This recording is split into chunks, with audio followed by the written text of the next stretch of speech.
السلام علیکم ورحمۃ اللہ وبرکاتہ نحمده ونصلی علی رسوله الکریم اما بعد فاعوذ باللہ من الشیطان الرجیم بسم اللہ الرحمن الرحیم رب اشرح لی صدری ویسر لی امری واحلل عقدۃ من لسانی یفقهوا قولی ربنا زدنا علما۔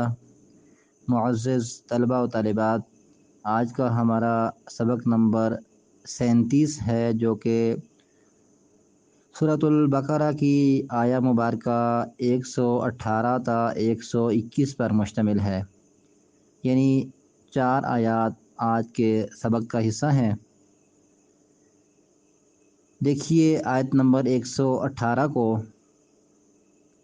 وقال اور کہا، الذین ان لوگوں نے جو لا یعلمون نہیں جانتے، نہیں علم رکھتے، لولا کیوں نہیں، لو لا دو الفاظ کا مرکب ہے اور دونوں کے ملنے سے ترجمہ کیا کیا جائے گا؟ کیوں نہیں یا کیوں نہ۔ کیوں نہیں یکلمنا کلام کرتا ہم سے اللہ تعالی۔ یکلم کا مادہ کاف لام میم ہے، کلام، متکلم، یہ سب اردو میں اسی مادے سے ہیں، بات کرنا، گفتگو کرنا۔ کیوں نہیں کلام کرتا ہم سے اللہ تعالی۔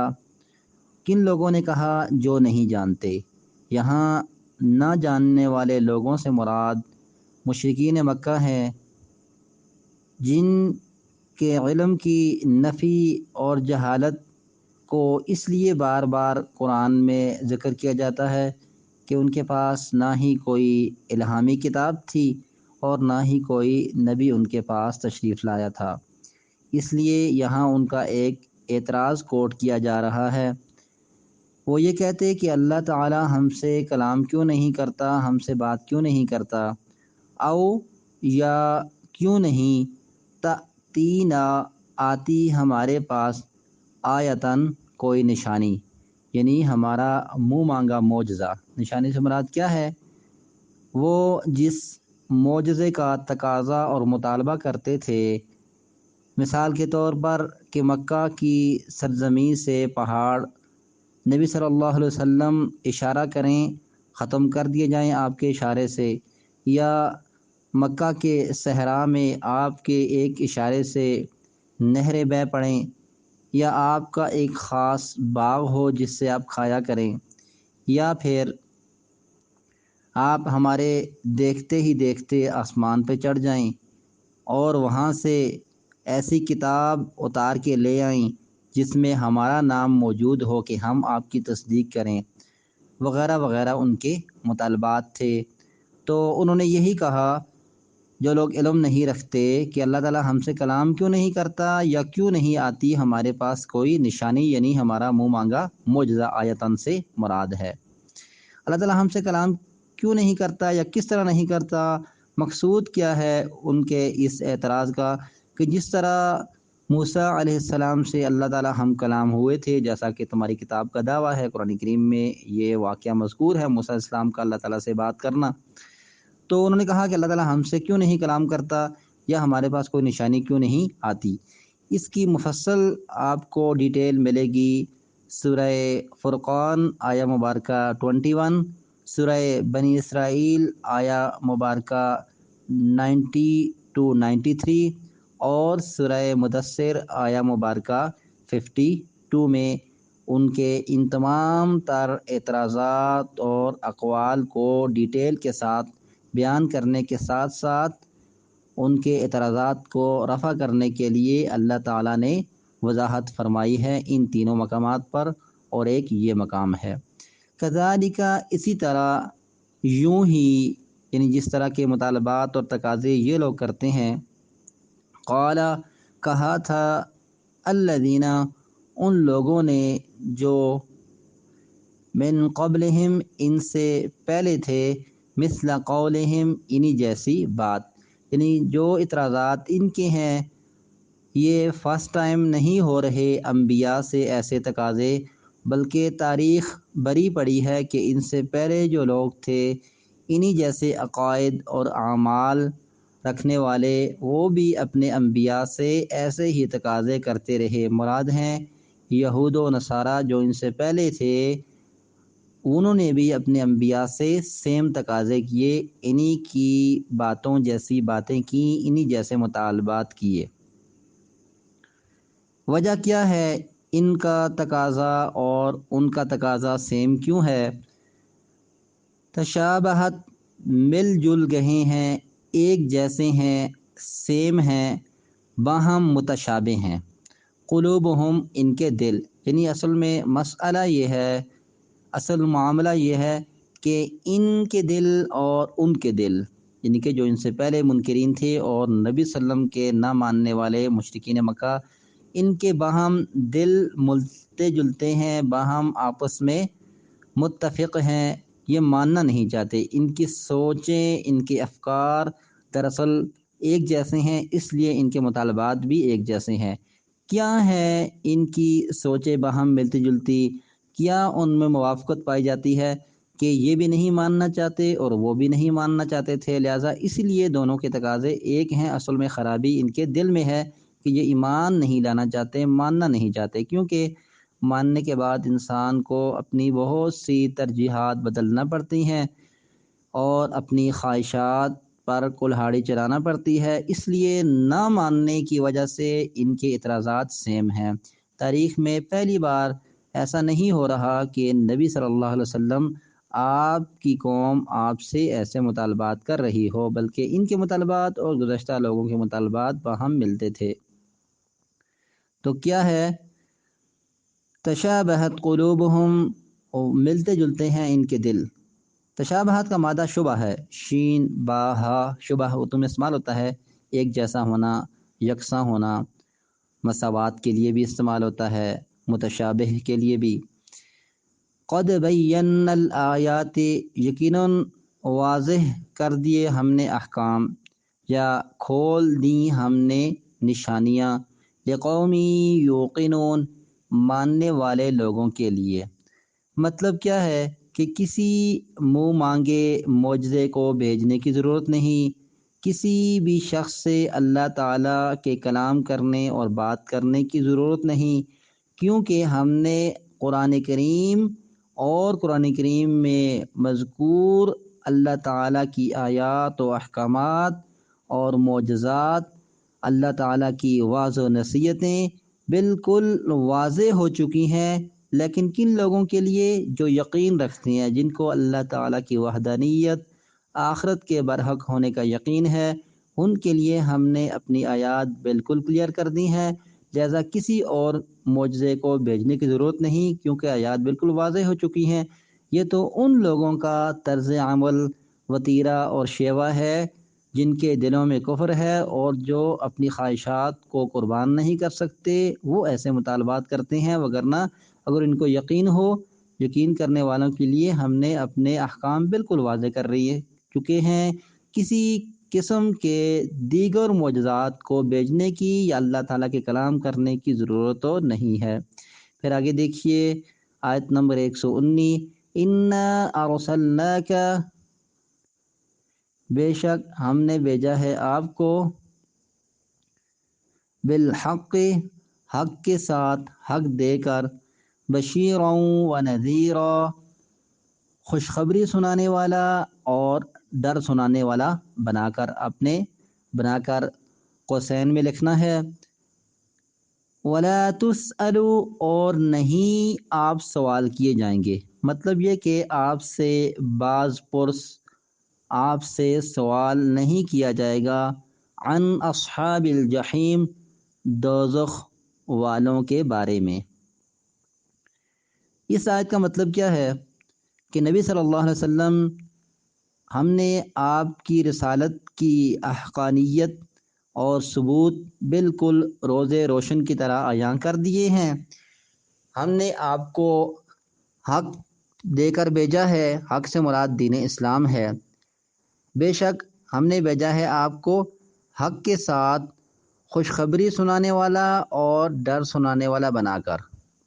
خوشخبری سنانے والا آپ کا ایک مقام ہے، عہدہ ہے، منصب ہے، کیونکہ آپ اپنے متبعین کو، ماننے والوں کو جنت کی، اللہ تعالیٰ کی رضا، خوشنودی اور دیگر انعامات کی خوشخبری سنانے والے ہیں۔ اور نذیران کا مطلب کیا ہے کہ جو آپ کی بات نہیں مانتا، آپ پر ایمان نہیں لاتا، آپ اس کو دوزخ کا ڈر سنانے والے ہیں، اللہ کی پکڑ سے تنبیہ کرنے والے ہیں، اللہ کی گرفت سے متنبہ کرنے والے ہیں۔ پھر کیا ہے، اگر کوئی شخص آپ کی بشارت و نذارت کے بعد آپ پر ایمان نہیں لاتا اور ایمان نہ لانے کی وجہ سے اللہ تعالی کے عذاب کا مستحق ٹھہرتا ہے، تو اس کا سوال آپ سے نہیں کیا جانا ہے، اس کے جواب دہ آپ نہیں ہیں، بلکہ یہ ان سے باز پرس ہونی ہے، یہ خمیازہ ان کو بھگتنا ہے، کیونکہ آپ کا کام تو اللہ کے پیغام کو سناتے ہوئے حق کے ساتھ خوشخبری سنانا اور متنبہ کرنا ہے۔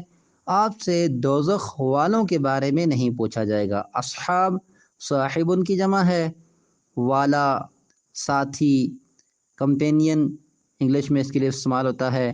اور جحیم کہتے ہیں دہکتی آگ کو، شولوں اور بھڑکنے والی آگ کو۔ بیسیکلی جیم ح میم اس کا مادہ ہے جس کے معنی ہے گھورنا۔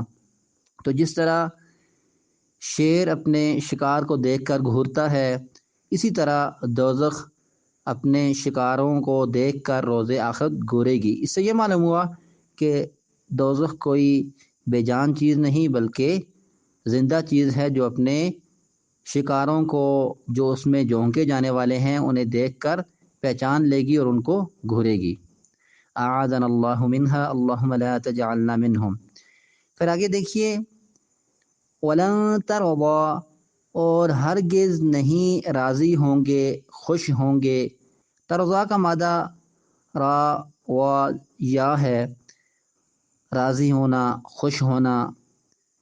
ہرگز نہیں راضی ہوں گے، عن کا آپ سے، یعنی نبی صلی اللہ علیہ وسلم مراد ہیں، الیہود یہودی، ولن نصارا، اور نہ ہی نصرانی، یعنی کہ بظاہر عیسائی اور یہودی جو کہ اپنے آپ کو انبیاء کا پیروکار سمجھتے ہیں اور اللہ تعالیٰ کے چہیتے اور لاڈلے بنے پھرتے ہیں، خود کو حق پر اور باقی دنیا کو گمراہ قرار دیتے ہیں، یہ ہرگز نبی صلی اللہ علیہ وسلم آپ سے راضی نہیں ہوگے۔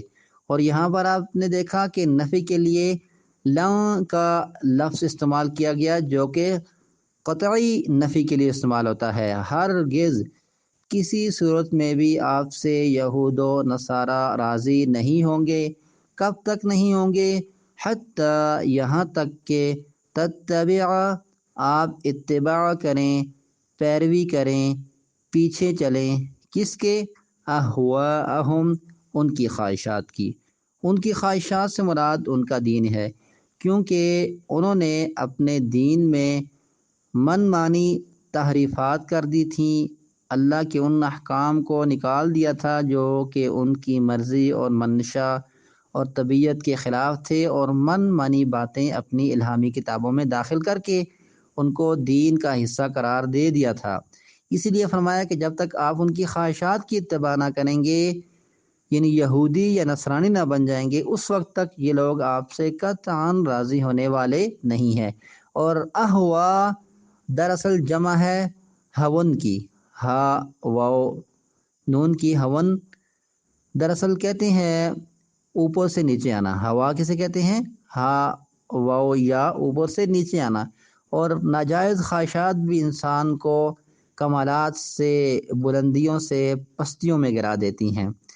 تو جب تک کہ آپ ان کے دین کی اتباع نہ کریں، اس وقت تک یہ لوگ آپ سے راضی نہیں ہوں گے۔ اگرچہ یہاں پر بظاہر مخاطب نبی صلی اللہ علیہ وسلم ہیں، لیکن آپ صلی اللہ علیہ وسلم کو سامنے رکھتے ہوئے سمجھایا کچھ اور لوگوں کو جا رہا ہے جو یہود و نصارہ کے نقش قدم پر چلنا چاہتے ہیں، یا ان کے دین کو، ان کی ثقافت، تہذیب کو ان کے افعال و اقدار کو، حرکات و سکنات کو پسند کرتے ہیں۔ فرمایا کہ یہ لوگ آپ سے اس وقت تک خوش نہیں ہوں گے جب تک کہ آپ ان کی خواہشات، مطلب کہ ان کی دین کے ماننے والے نہ بن جائیں، ان کی خواہشات کے پیچھے نہ چلیں۔ اور آگے صاف طور پر بتا دیا گیا ولا ان، اور یقیناً اگر اتبعت، آپ نے پیروی کی، اہواءہم، ان کی خواہشات کی، بعد الذی، اس کے بعد جو، یا باوجود اس کے جو، جاءکا، آ گیا آپ کے پاس، من العلم، علم میں سے۔ یہاں پر العلم کا لفظ استعمال ہوا ہے جس کے معنی ہے اصل علم، اور اصل علم کون سا ہے؟ جو وحی الہی پر مبنی ہو، قرآن و حدیث کا علم۔ باقی کسی بھی دنیاوی نالج کو آپ العلم نہیں کہہ سکتے۔ علم تو ہے لیکن العلم اسم معرفہ کے ساتھ کامن ناؤن اس کو قرار نہیں دے سکتے، کیونکہ اس میں کوئی نہ کوئی کم و بیشی رہتی ہی ہے۔ آج تحقیق کچھ اور کہہ رہی ہے اور کل اس کو مسترد کر کے اس کے خلاف کچھ اور موقف اپنا لیا جائے گا۔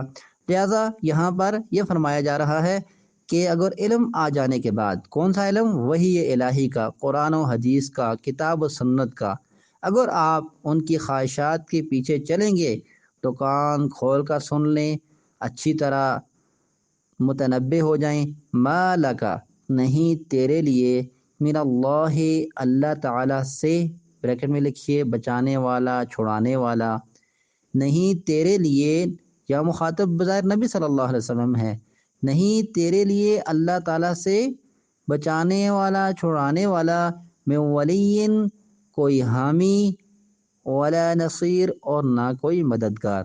ولی، حامی، دوست، خیر خواہ، اور نصیر، مدد کرنے والا، نون صاد را اس کا مادہ ہے، اور واو لام یا ولی کا مادہ ہے جس کی جمع اولیاء ہے۔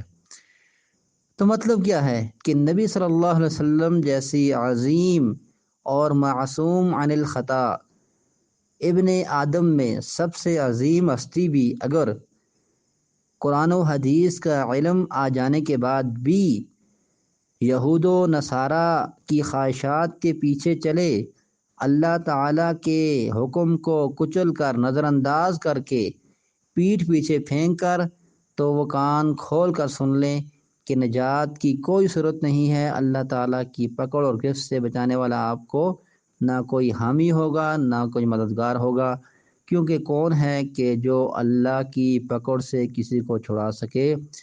کیونکہ اللہ تعالیٰ ہی دراصل دنیا اور آخرت میں بادشاہ حقیقی ہے، تمام تر قوتیں اور طاقتیں اس کے پاس ہیں، عزیز وہ ہے، ذو انتقام وہ ہے، شدید القہار وہ ہے، لہذا کس کی یہ ہمت اور طاقت ہے کہ اس کے پکڑے ہوئے کو چھڑا سکے؟ اگر نبی صلی اللہ علیہ وسلم کے لیے نجات کی کوئی صورت نہیں، اگر وہ ایسا کریں تو عام مسلمانوں کی کیا حیثیت ہے؟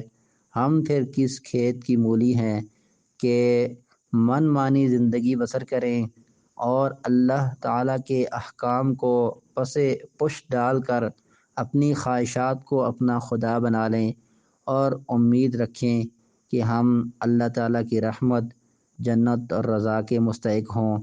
وہ لوگ تو جہنت میں جائیں اتنی قربانیاں دے کر، جانوں اور مالوں سب کو قربان کر کے، گھر بہر اور وطن، والدین، عزیز و اقارب سب کو چھوڑ چھاڑ کے، اور ہم بغیر کچھ کیے جنتوں کے حقدار ٹھہر جائیں، تو پھر اللہ تعالیٰ کا عدل اور اس کا انصاف کہاں ہے کہ ایک تو جنت کا اصول اپنے لیے ممکن بنائے اتنی قربانیاں دے کر، اور ہم اپنی من مانی زندگی بسر کر کے بھی اللہ کی رحمتوں کے مستحق ٹھہر جائیں؟ پھر اللہ تعالیٰ کا عدل کیسا ہے؟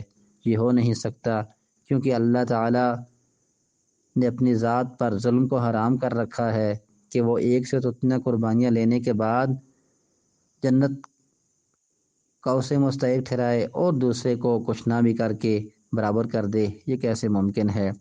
اور پھر انسان کی اپنی سوچ ہے کہ اس کا معیار کیا ہے کہ دونوں کیسے برابر ہو سکتے ہیں۔ پھر اگلی آیت دیکھیے، الذین وہ لوگ کہ آتیناہم الکتاب ہم نے دی جن کو کتاب، یہاں مراد الذین سے یہود کے وہ لوگ ہیں جو مسلمان ہو گئے تھے، جیسا کہ عبداللہ بن سلام اور آپ کے دیگر ساتھی۔ لیکن یاد رہے کہ نبی صلی اللہ علیہ وسلم کی زندگی میں یہود میں سے 10 سے زیادہ لوگ ایسے نہ تھے جو مسلمان ہوئے ہوں، یعنی بہت قلیل تعداد میں یہود میں سے لوگ مسلمان ہوئے تھے۔ اگرچہ عیسائیوں کی، نصرانیوں کی اکثریت ایسی تھی جو ایمان لے آئی تھی، لیکن یہود اس قدر سنگ دل تھے کہ انہوں نے نہ صرف ایمان نہ لایا بلکہ نبی صلی اللہ علیہ وسلم کے خلاف کسی سازش کو ہاتھ سے نہ جانے دیا، آپ کو مٹانے اور نقصان پہنچانے اور آپ کے دین کو مغلوب کرنے کے لیے ایڑی چوٹی کا زور لگایا، سر دڑ کی ساری زندگی بازی لگاتے رہے، بہت کم مومن ہوئے۔ یہاں انہی میں سے جو لوگ کما حق مومن ہو گئے، عبداللہ بن سلام اور ان کے ساتھیوں کے متعلق اللہ تعالیٰ ارشاد فرما رہے ہیں، وہ لوگ کہ ہم نے دی جنہیں کتاب یعنی تورات و انجیل، یتلونہ وہ تلاوت کرتے ہیں اس کی، حق تلاوتہ جیسے حق ہے اس کی تلاوت کرنے کا۔ یہاں اصل آپ نے پڑھنا ہے یتلونہ کا حق تلاوتہ، کا جیسے حق تلاوتہ حق ہے اس کی تلاوت کا۔ بات کو سمجھنے کے لیے یہاں پر کا لگایا گیا ہے، تو کس طرح حق ہے اس کی تلاوت کا، کیا حق ہے اس کے پڑھنے کا کہ وہ کما حق اس کو پڑھتے ہیں۔ اصل میں اللہ تعالی کتاب کو پڑھنے کے کئی حقوق ہیں، جن میں سے 2 سب سے نمایاں ہیں۔ ایک یہ کہ اس میں تحریف نہ کی جائے، لفظی طور پر بھی اور معنوی لحاظ سے بھی اس میں نہ معنن کوئی تبدیلی کی جائے، جو اس کا اللہ تعالیٰ اور اس کے نبی نے حکم واضح فرمایا، وضاحت کی، اس میں کوئی تبدیلی نہ کی جائے، اور دوسرا یہ کہ اس کے احکام پر ایمان لایا جائے اور آگے پہنچایا جائے ان پر عمل کرتے ہوئے۔ تو کیا 2 بڑے حق ہوئے اللہ کی کتاب کے انسانوں پر، ایک یہ کہ اس میں تحریف نہ کی جائے لفظی معنوی، اور دوسرا کیا کہ اس پر عمل کرتے ہوئے اس کو آگے پہنچایا جائے۔ تو وہ لوگ کہ ہم نے جن کو کتاب عطا کی، تورات و انجیل کا عالم بنایا، وارث بنایا، وہ تلاوت کرتے ہیں اس کی جس طرح حق ہے اس کی تلاوت کا، یا پڑھتے ہیں اس کو جس طرح اس کو پڑھنے کا حق ہے۔ اولئک یؤمنون بہ، وہی لوگ ایمان لاتے ہیں اس پر، کس پر؟ بھی سے مراد قرآن کریم پر، یعنی کہ یہود و نصارہ میں سے جو لوگ بگڑے ہوئے نہیں ہیں، اچھے عالم اور اللہ تعالیٰ کے مطیع و فرما بردار ہیں، اور تورات و انجیل کو اس طرح پڑھتے ہیں جس طرح اس کے پڑھنے کا حق ہے، وہی دراصل قرآن پر، نبی صلی اللہ علیہ وسلم تیری لائی ہوئی شریعت پر ایمان لائیں گے، باقی وہ ایمان لانے والے نہیں ہیں۔ یہاں پر آپ نے شاید یہ بھی کہیں پڑھا ہوگا تفاسیر میں کہ یتلونہ حق تلاوتہ، یعنی کہ کتاب اللہ کی تلاوت کا ایک حق یہ ہے کہ حروف کو ان کے مخارج سے ادا کیا جائے۔ اگرچہ یہ بھی کسی حد تک جائز ہے، لیکن صرف یہی نہیں ہے کہ بندہ تجوید کے ساتھ قرآن کو جان لے اور پڑھ لے تو وہ سمجھے کہ اس نے حق ادا کر دیا ہے، بلکہ حروف کو ان کے مخارج کے ساتھ ادا کرنے کے ساتھ ساتھ اس پر عمل بھی لازمی ہے، آگے پہنچانا بھی ضروری ہے، اور اس کو ہر طرح کی معنوی اور لفظی تحریف سے محفوظ رکھنا بھی ضروری ہے۔ فرمایا وہی لوگ ایمان لائیں گے اس قرآن پر۔ یہی وجہ ہے کہ یہود میں سے بہت کم لوگ ایسے تھے جو اپنی کتاب کی کما حق ہو تلاوت فرماتے تھے، تو وہ نبی صلی اللہ علیہ وسلم پر ایمان لے آئے۔ ہمیں یکفر بھی، اور جو کوئی انکار کرے اس کا، کس کا؟ آپ کی لائی ہوئی شریعت کا، آپ کے قرآن کا، آپ کی تعلیمات کا، نبوت کا، بہی میں سب چیزیں شامل ہیں۔ فَأُولَئِكَ هُمُ الْخَاسِرُونَ، تو وہی لوگ ہی اصل خسارہ اٹھانے والے ہیں۔ فَأُولَئِكَ ہم، 2 ضمائر استعمال ہوئیں، اولئک وہی لوگ، ہم وہ، جب دو ضمائر استعمال کیے گئے تو ترجمے میں تخصیص آ گئی، لہٰذا کیا ترجمہ کیا گیا؟ تو وہی لوگ ہی الخاسرون اصل خسارہ اٹھانے والے ہیں، نقصان اور گھاٹا پانے والے ہیں۔ کیوں؟ اس لیے کہ دنیا میں بھی انہوں نے ناکامی کا منہ دیکھنا ہے اور آخرت میں بھی ہمیشہ کا عذاب ان کا مقدر ٹھہرے گا۔ لہذا اصل خسارہ یہی ہے کہ انسان دونوں جہانوں میں ناکام ہو، اور اللہ تعالیٰ کی یہ پیشین گوئی حرف بحرف درست ثابت ہوئی۔ یہود و نصارہ میں سے جو لوگ مسلمان نہ ہوئے تھے ان کو نبی صلی اللہ علیہ وسلم کے دور ہی میں جزیرہ نما عرب سے نکال کر سرزمین عرب کو ایسے نجس لوگوں سے پاک کر دیا گیا، اور آخرت تو ظاہری سی بات ہے ایسے لوگوں کے لیے کچھ اہمیت نہیں رکھتی، کیونکہ یہ آخرت کو کما حقہ مانتے ہی نہ تھے، انہوں نے آخرت کے لیے کچھ کیا ہی نہ، تو وہاں پر اللہ کے عذاب کے سوا اور کچھ بھی ان کے لیے نہیں ہے۔ سبحانک اللہم و بحمدک نشہد ان لا الہ الا انت نستغفرک و نتوب الیک۔